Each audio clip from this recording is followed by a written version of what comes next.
You know, the Bible tells you not to think more highly of yourself than you ought to. And that is the lesson that I learned when making this cake. See, I thought I could skip some essential steps in making this cake. I was in a rush and I thought I could just whip this together without really doing all the necessary steps.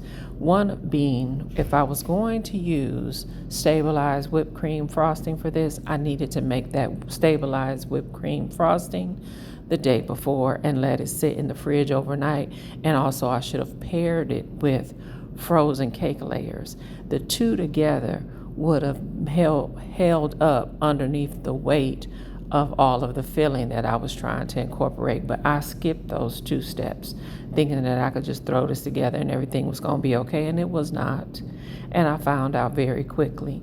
However, once I kept going, I did end up figuring out how to make it work. At least that's what I thought.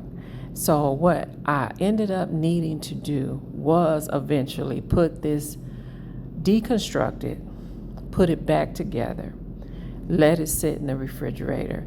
And deconstructing it, really was about taking out some of that filling that was causing the cake to collapse.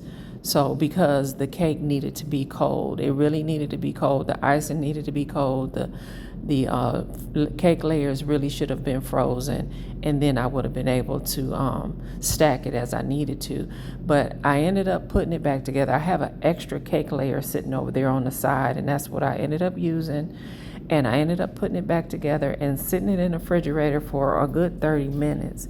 And after 30 minutes, I was able to salvage the cake, and the end result was pretty satisfying. It was not exactly what I was going for, but it was such an important cake that I had to make. I had to try it. Like, I couldn't give up.